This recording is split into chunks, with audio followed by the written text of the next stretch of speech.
Care health insurance company का claims data जब मैं रिव्यू कर रहा था तो शुरुआत में मुझे चीजें ठीक ठाक नजर आई, लेकिन जैसे जैसे मैं इस डेटा की गहराई में गया तो मुझे फिगर्स पर कुछ डाउट होने लगा, जो आज की वीडियो में मैं आपके साथ भी शेयर करूंगा।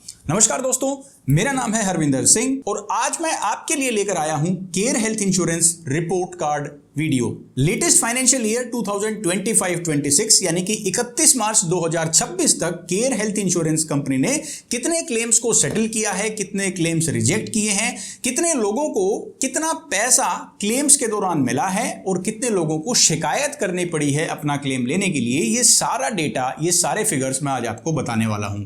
और इतना ही नहीं, इन फिगर्स के क्या मायने हैं, इनका क्या मतलब है, वो भी मैं आपको समझाऊंगा। क्योंकि कई बार क्या होता है ना कि परसेंटेजेस, डेटा सब कुछ सही दिखता है, लेकिन इसके पीछे की कहानी कुछ और भी हो सकती है। सबसे खास बात, ये सारा डेटा इंश्योरेंस कंपनी के पब्लिक डिस्क्लोजर डॉक्यूमेंट से लिया गया है और ये पूरे इंडिया का डेटा है, किसी एक शहर, स्टेट या रीजन का डेटा नहीं। और बात सिर्फ यहीं खत्म नहीं होगी।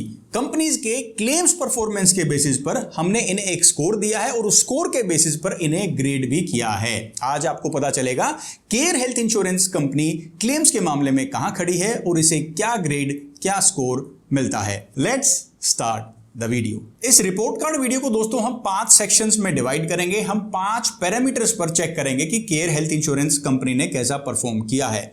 सबसे पहला हमारा पैमाना है, मेट्रिक है claim settlement ratio. It shows कि अगर पूरे साल के अंदर, फाइनेंशियल ईयर में, अगर 100 क्लेम कंपनी में फाइल किए गए हैं, उसमें से कितने क्लेम कंपनी ने सेटल किए हैं। एंड सेटल करने का मतलब यह है कि उन्होंने पैसा दिया है। जो क्लेम सेटल नहीं हुए हैं, या तो वो रेपुडिएट किए गए हैं या कस्टमर को उसमें पैसा नहीं मिला है, तो ये जानने की कोशिश करेंगे। क्लेम सेटलमेंट रेशियो निकालने के लिए हमारे पास कुछ क्लेम्स के फिगर हैं। सबसे पहले है कितने क्लेम सेटल किए गए, वो है 15,95,500 क्लेम्स। पूरे फाइनेंशियल ईयर में अंदाजन 15,95,500 क्लेम सेटल किए गए।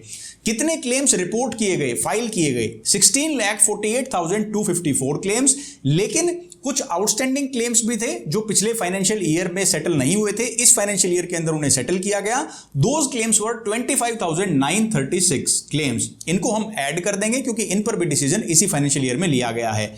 और 31 मार्च 2026 तक कुछ क्लेम्स आउटस्टैंडिंग रह गए थे जिन पर अभी कोई फैसला नहीं हुआ था, उन्हें हम माइनस कर देंगे ताकि हमारे पास एडजस्टेड टोटल क्लेम्स आ सकें, जो निकल के आता है 16,43,671 क्लेम्स। टोटल इतने क्लेम्स फाइल किए गए जिन पर डिसीजन लिया जा चुका है और इनमें से 15,95,500 क्लेम्स वर सेटल्ड। क्लेम सेटलमेंट रेशियो का फॉर्मूला बिल्कुल सिंपल है, total settle claims divided by total claims filed multiplied by 100। Total claim settlement ratio निकल के आता है 97.07%, यानी आउट ऑफ 100 क्लेम्स 97% कंपनी ने क्लेम सेटल किए हैं। अगर हमारे स्कोरिंग क्राइटेरिया को देखेंगे तो 95% से ज्यादा जिस कंपनी का क्लेम सेटलमेंट रेशियो है उसे हमने एक्सीलेंट की कैटेगरी में रखा है और इसका पूरा स्कोर इस कंपनी को मिलेगा। 97% बहुत ही शानदार क्लेम सेटलमेंट रेशियो है। लेकिन क्या खाली नंबर ऑफ क्लेम से हम ये अंदाजा लगा सकते हैं कि कंपनी क्लेम देने के मामले में अच्छी है या नहीं? नहीं, हमें यह भी देखना होगा कि इस कंपनी ने क्लेम्स का कितना पैसा पॉलिसी होल्डर्स को दिया है। बिकॉज हो सकता है क्लेम नंबर बहुत ज्यादा सेटल किए गए हों, लेकिन जो पैसा कंपनी ने दिया है पर 100 रुपीज वो इतना ज्यादा ना हो। ये कैसे चेक करेंगे? इसके लिए हमें निकालना होगा claims paid ratio. Claims paid ratio का मतलब है इस पूरे फाइनेंशियल ईयर यानी एक साल के अंदर कंपनी में कितने पैसे पॉलिसी होल्डर्स द्वारा मांगे गए और उसमें से कितने पैसे कंपनी ने दिए। पर 100 रुपीज कितने पैसे पॉलिसी होल्डर्स को मिले हैं, ये फिगर हम यहां पर निकालेंगे। टोटल अमाउंट जो क्लेम किया गया पॉलिसी होल्डर्स के द्वारा debt was 6,480 crore rupees. Outstanding claims के अमाउंट को अगर एडजस्ट कर देते हैं at the start of financial year and at the end of financial year, total adjusted claimed amount was 6,437 crore rupees and out of that amount paid is 6,044.92, यानी अंदाजन 6,045 करोड़ रुपए के आसपास कंपनी ने पैसा दे दिया है। क्लेम्स पेड रेशियो कैलकुलेट करने का फॉर्मूला भी बिल्कुल सिंपल है, टोटल क्लेम अमाउंट पेड, जितना पैसा कंपनी ने दे दिया है, divided by total amount claimed, लोगों ने मांगा कितना पैसा है, and it will be multiplied by 100। तो ये क्लेम्स पेड रेशियो निकल के आता है 93.90, यानी almost 94 rupees were paid out of 100 rupees. 100 में से 94 रुपए कंपनी ने दे दिए, 6 रुपए जो कंपनी ने नहीं दिए हैं, इसके अंदर आपके रिजेक्टेड रेपुडिएटेड क्लेम्स आ जाते हैं या किसी भी क्लेम से कोई डिडक्शन की गई है वो भी इसके अंदर शामिल है। अब बात करते हैं स्कोरिंग की कि क्लेम्स पेड रेशियो में इस कंपनी को कितना स्कोर मिलता है। हमारे क्राइटेरिया के अकॉर्डिंग 85 to 95% जिस कंपनी का क्लेम्स पेड रेशियो है उसका परफॉर्मेंस एक्सीलेंट है, यानी उसे इसके पूरे नंबर मिलेंगे। अगर किसी कंपनी का 80 to 85% है तो उसे हमने गुड की कैटेगरी में रखा है, और 75 to 80% is an average claims paid ratio, यानी पैसा देने के मामले में भी केयर हेल्थ इंश्योरेंस का परफॉर्मेंस शानदार नजर आता है। तीसरा मैट्रिक दोस्तों आता है इनकर्ड क्लेम रेशियो। पूरे साल के अंदर केयर हेल्थ इंश्योरेंस कंपनी ने पॉलिसी होल्डर्स से कितना प्रीमियम इकट्ठा किया और उसके बदले कितने क्लेम्स दिए। इन दोनों को अगर डिवाइड करेंगे और मल्टीप्लाई करेंगे 100 से तो हमारे पास निकल के आएगा ICR यानी incurred claim ratio. Directly incurred claim ratio का पॉलिसी होल्डर पर कोई पॉजिटिव या नेगेटिव असर नहीं होता है, लेकिन इनकर्ड क्लेम रेशियो हमें बताता है कि कंपनी जितना पैसा इकट्ठा कर रही है उसके बदले क्या अच्छे खासे क्लेम दे रही है या नहीं।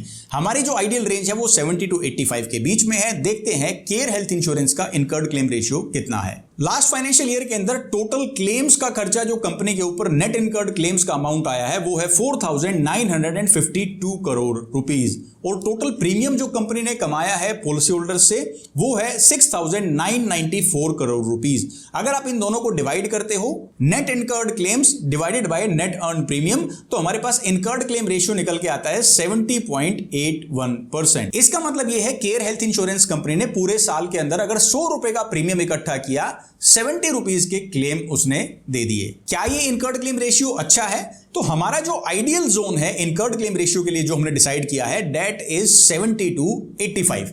70% से नीचे अगर किसी कंपनी का इनकर्ड क्लेम रेशियो है तो इसका मतलब वो प्रीमियम तो अच्छा खासा इकट्ठा कर रही है लेकिन इतने ज्यादा क्लेम पॉलिसी होल्डर्स को नहीं दे रही है। और अगर ये इनकर्ड क्लेम रेशियो 85 से ज्यादा हो जाता है तो कंपनी प्रीमियम ज्यादा इकट्ठा नहीं कर रही है लेकिन क्लेम बहुत लीनियंटली दे रही है, जिसकी वजह से आगे जाकर प्रीमियम्स रिवाइज हो सकते हैं। लेकिन केयर हेल्थ इंश्योरेंस के मामले में इनकर्ड क्लेम रेशियो है 70.81। अगर ये 70 से कम होता तो हम ये समझते कि कंपनी इतना पैसा क्लेम्स का नहीं दे रही है जितना वो प्रीमियम इकट्ठा कर रही है, but right now it is in the ideal range. Fourth metric दोस्तों हम देखेंगे कंप्लेंट्स कितनी हैं, शिकायतें कितनी हैं, वो भी क्लेम से जुड़ी हुई कंप्लेंट, यानी कि अगर मैंने क्लेम के दौरान कोई परेशानी फेस की तो मैं केयर हेल्थ इंश्योरेंस के ग्रीवेंस पोर्टल पर जो शिकायत करता हूं उसका आंकड़ा क्या है, पिछले पूरे साल में कितने पॉलिसी होल्डर्स ने शिकायत की है, और यह हमें दिखाएगा पॉलिसी होल्डर्स कितने सेटिस्फाइड हैं इस कंपनी के क्लेम प्रोसेस से। और इसे एक स्टैंडर्ड नंबर ऑफ क्लेम्स से मेजर किया जाता है, दैट इज पर 10,000 क्लेम्स। हर 10,000 क्लेम्स पर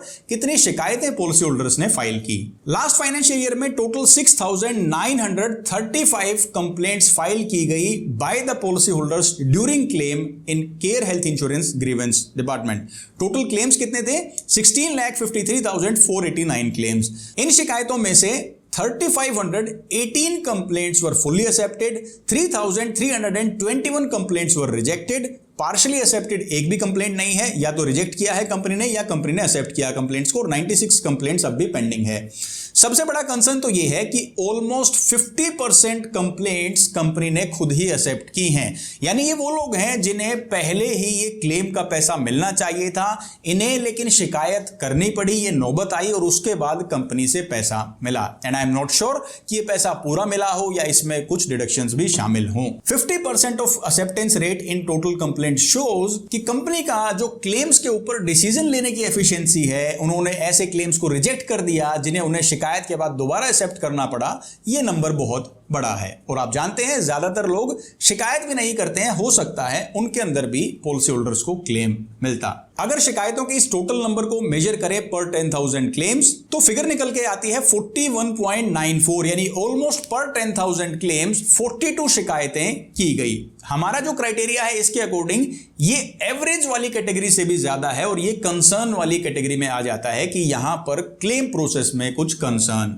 है। अगर 20 और 30 के बीच में नंबर होता तो इसे मैं एवरेज की कैटेगरी में रखता, और अगर ये 10 से 20 शिकायतें होती तो अच्छी कैटेगरी में इसे माना जाता, और 10 से कम शिकायतें हैं तो कंपनी एक्सीलेंट के कैटेगरी में आती और इसी के बेसिस पर इसे स्कोर मिलेंगे। ये डेटा जब मैंने देखा तो मेरे मन में पहली बार ये डाउट आया कि कंपनी 97% क्लेम सेटल कर रही है, 94% क्लेम्स पेड रेशियो है, यानी कंपनी पैसा दे रही है इतना ज्यादा।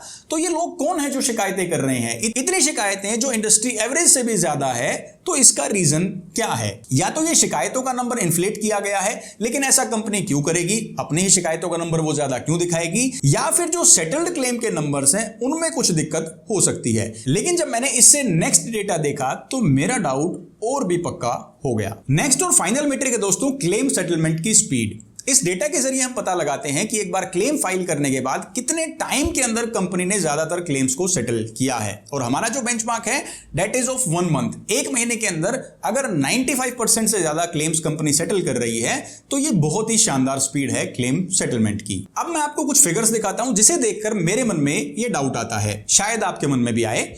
एक महीने से कम टाइम के अंदर 15,82,415 क्लेम्स वर सेटल्ड, और अगर परसेंटेज देखें तो इट इज 99.635%। 100 क्लेम्स में से 99.6 यानी ऑलमोस्ट 100% क्लेम्स एक महीने से कम टाइम के अंदर सेटल कर दिए गए। एक महीने से 3 महीने का टाइम लगा सिर्फ 5,796 क्लेम्स को। एक भी क्लेम को 3 से 6 महीने का टाइम नहीं लगा। इतनी अगर क्लेम सेटलमेंट की फास्ट स्पीड है कि आपका एक क्लेम भी 3 से 6 महीने के मार्क पे नहीं जा रहा है, तो इट मींस पॉलिसी होल्डर्स को शिकायत ना के बराबर होनी चाहिए। लेकिन यहां पर तो मामला उल्टा है। शिकायतें इंडस्ट्री में ऑलमोस्ट सबसे ज्यादा, लेकिन क्लेम सेटलमेंट की स्पीड, क्लेम सेटलमेंट रेशियो बहुत ही ज्यादा दिखाए गए हैं। हम जब भी डेटा को रिव्यू करते हैं तो हमने ये पाया है कि एचडीएफसी अर्गो और एक दो कंपनीज ऐसी हैं जो क्लेम्स के मामले में बिल्कुल खरी हैं। आइए एक बार इस क्लेम सेटलमेंट स्पीड को एचडीएफसी अर्गो की स्पीड के साथ कंपेयर करते हैं, तब थोड़ा सा डिफरेंस आपको और नजर आएगा। ये क्लेम सेटलमेंट की स्पीड है एचडीएफसी अर्गो की फॉर द फाइनेंशियल ईयर 2025-26। अगर आपने रिपोर्ट कार्ड वीडियो देखा एचडीएफसी अर्गो का तो ये सेगमेंट भी आपने उसमें जरूर देखा होगा। यहां पर क्लेम सेटलमेंट की स्पीड है 96.5% क्लेम्स जो एक महीने के अंदर सेटल किए गए। लेकिन जब आप नंबर ऑफ क्लेम्स देखेंगे, केयर हेल्थ इंश्योरेंस के अंदर 16 लाख क्लेम है, एचडीएफसी अर्गो के अंदर इससे आधे क्लेम है। हम क्लेम सेटलमेंट के मामले में अच्छी कंपनी मानते हैं एचडीएफसी अर्गो को, फिर भी 27,000 क्लेम्स को यानी ऑलमोस्ट 3% क्लेम्स को 1 से 3 महीने का टाइम लगता है क्लेम सेटल करने में। कुछ क्लेम्स को 3 से 6 महीने का टाइम लगता है। 1661 क्लेम्स को 6 महीने से 1 साल का टाइम भी 131 क्लेम्स को लग जाता है। अब मेरा डाउट यहां पर यह है कि केयर हेल्थ इंश्योरेंस कंपनी में जब 8 की बजाय 16 लाख क्लेम है, फिर भी क्या एक भी क्लेम ऐसा नहीं है जिसे 3 से 6 महीने का टाइम लगा या 6 से 12 महीने का टाइम लगा? क्या इतनी फास्ट स्पीड है कंपनी की क्लेम सेटलमेंट की? 1 से 3 महीने का टाइम भी अगर हम मेजर करें तो ओनली 5800 क्लेम्स हैं। वहीं पर एचडीएफसी अर्गो के अंदर 27,000 क्लेम्स को 1 से 3 महीने का टाइम लगता है। और अगर आपने हेल्थ इंश्योरेंस क्लेम लिया है तो आप जानते हैं कंपनी किस तरह की क्वेरीज लगाती है, कितना टाइम लगाती है और किस तरीके से डॉक्यूमेंट्स मांगे जाते हैं। अब मुझे जेन्युइनली इस डेटा पर विश्वास नहीं हुआ कि इतनी क्लेम सेटलमेंट, कि इतनी फास्ट क्लेम सेटलमेंट, इतना अच्छा क्लेम स्पीड रेशियो और इतना अच्छा क्लेम सेटलमेंट रेशियो होने के बावजूद पॉलिसी होल्डर्स की शिकायतें इतनी क्यों हैं। तब मैंने सोचा कि हो सकता है क्लेम नंबर्स भी मैनिपुलेटेड हों। जब मैंने इसके बारे में और रिसर्च की तो मेरे सामने ये आर्टिकल आता है। इसके अंदर बताया गया है कि IRDA non life insurance companies को कह रहा है कि आपकी जो क्लेम की परिभाषा है ना, क्लेम सेटलमेंट की परिभाषा, उसको आपको एक स्टैंडर्ड वे में डिफाइन करना होगा। इस आर्टिकल के अंदर यह बताया गया है कि क्लेम सेटलमेंट रेशियो एक बहुत इंपॉर्टेंट मेट्रिक है जो पॉलिसी होल्डर चेक करते हैं, देखते हैं, डिसाइड करते हैं टाइम कि उनकी कंपनी क्लेम्स के मामले में कैसी है। लेकिन कुछ कंपनी तो डायरेक्टली एक क्लेम को रजिस्टर कर लेती है और ये क्लेम काउंट होता है। लेकिन कुछ कंपनी पहले ये चेक करती है कि इस क्लेम की देनदारी है भी या नहीं। अगर देनदारी है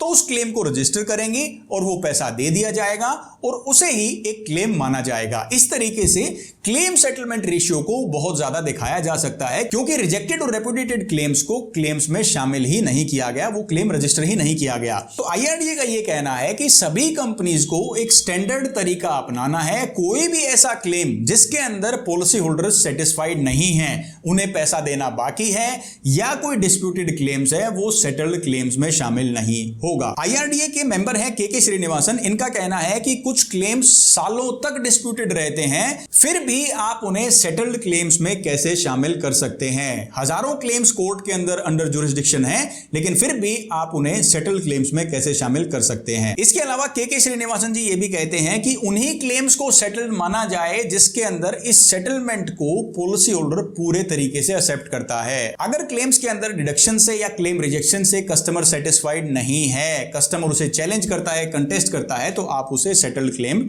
नहीं कह सकते। मैं इसके बारे में बात करूंगा कि क्या कंपनी ये क्लेम्स का डेटा मैनिपुलेट कर सकती है और इसके पीछे क्या कारण होते हैं। लेकिन पहले फटाफट मैं आपको केयर हेल्थ इंश्योरेंस का कंपोजिट स्कोर बता देता हूं, डेट इज 81 आउट ऑफ 100, क्योंकि claim settlement ratio, claims paid ratio, claim settlement की स्पीड, इनकर्ड क्लेम रेशियो, इन सभी में पूरा का पूरा स्कोर कंपनी को मिला है। सिर्फ शिकायतों में इनका स्कोर है 30 आउट ऑफ 100। अब क्योंकि इनका वेटेड कंपोजिट स्कोर है 81 आउट ऑफ 100, इस कंपनी को हमने ग्रेडिंग दी है ए और कैटेगरी है इनकी वेरी गुड। ये सारा क्लेम्स का डेटा देखने के बाद, समझने के बाद और कंप्लेंट्स के नंबर को भी देखने के बाद मुझे ये बात नजर आई कि दोनों बिल्कुल अपोजिट मैसेज देते हैं। बाकी रेशियोज तो ये कहते हैं कि क्लेम सेटलमेंट, पैसा देना और क्लेम सेटलमेंट की स्पीड बहुत शानदार है, लेकिन नंबर ऑफ कंप्लेंट्स ये बताती हैं कि पॉलिसी होल्डर्स बहुत परेशान हैं। तो चांसेस हैं, ऐसा मुझे लगता है, मेरा ओपिनियन है कि नंबर्स मैनिपुलेट किए जा सकते हैं। और ऐसा सिर्फ मैं नहीं कह रहा हूं, IRDA ने खुद ये कहा है, तो इसका मतलब बहुत बड़े लेवल पर ये चीजें हो रही होंगी कि आपको क्लेम सेटलमेंट की डेफिनेशन को स्टैंडर्डाइज करना होगा ताकि सभी कंपनीज एक ही तरीके से क्लेम सेटलमेंट के नंबर दर्ज कर पाएं।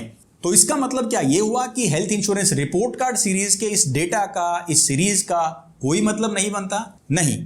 अगर ये सीरीज हम नहीं लेकर आते तो इस तरह की डिस्क्रिपेंसीज हम देख ही नहीं पाते, ना हम ये समझ पाते कि कौन सी कंपनी के किस डेटा के अंदर क्या डिफरेंसेस हैं। और इसके अलावा क्लेम सेटलमेंट रेशियो जैसे नंबर्स को मैनिपुलेट कंपनी द्वारा किया जा सकता है, लेकिन कंपनी जो पैसे दे रही है क्या उसके नंबर को मैनिपुलेट कर सकती है? अगर कर भी सकती है, क्या कंप्लेंट्स के नंबर को मैनिपुलेट किया जा सकता है? क्योंकि ये तो ऑनलाइन दर्ज की जाती हैं। तो इस डेटा के जरिए हम ये जानना चाहते हैं कि कंपनी की परफॉर्मेंस क्या है और हमें क्या गड़बड़ियां यहां पर नजर आती हैं, वो भी हम आगे के वीडियोस में चेक करेंगे। अब अगला सवाल ये आता है कि कंपनी इन नंबर्स को मैनिपुलेट अगर करती हैं तो वो ऐसा क्यों करती हैं? इसके पीछे दो बड़े रीजंस मुझे नजर आते हैं। ज्यादातर पॉलिसी होल्डर्स को लगेगा कि ये हमें गलत क्लेम सेटलमेंट रेशियो दिखाने के लिए इस तरह की गड़बड़ियां करती हैं, लेकिन ये एक छोटा रीजन है। कंपनीज चाहती हैं कि क्लेम सेटलमेंट रेशियो अच्छा दिखे, तभी आप उन कंपनीज की हेल्थ इंश्योरेंस पॉलिसीज खरीदेंगी।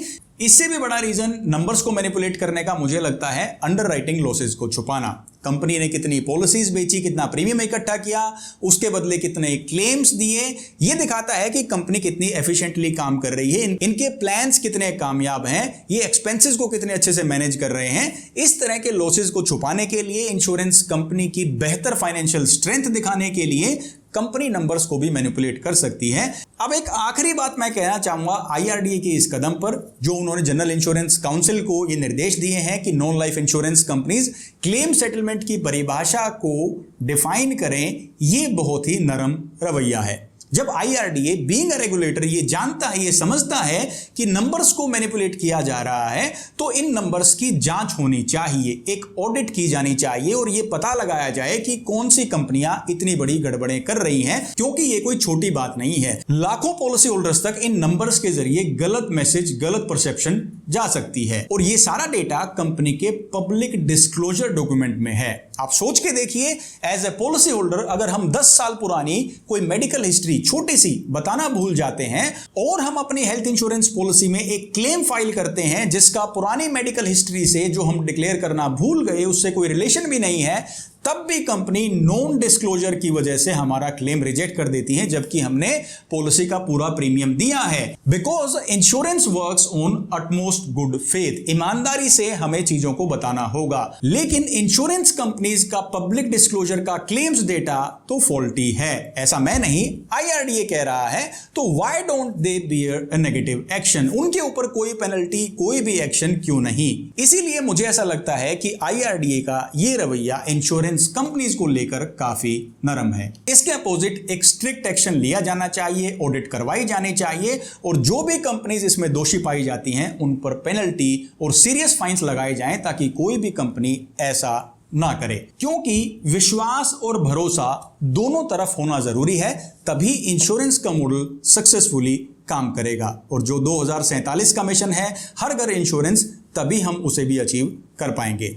आपका इस कंपनी के डेटा के बारे में, डेटा को मैनिपुलेट करने के बारे में और IRDA के इसके अगेंस्ट एक्शन के बारे में क्या राय है, मुझे कमेंट करके अपनी राय जरूर बताइएगा। अगर रिपोर्ट कार्ड सीरीज के अब तक के वीडियोस आपने नहीं देखे हैं तो यहां क्लिक करके सभी वीडियोस देख सकते हैं। मैं हरविंदर सिंह मिलता हूं आपसे नेक्स्ट वीडियो में। Till then take care, stay fit and stay healthy. Jai Hind.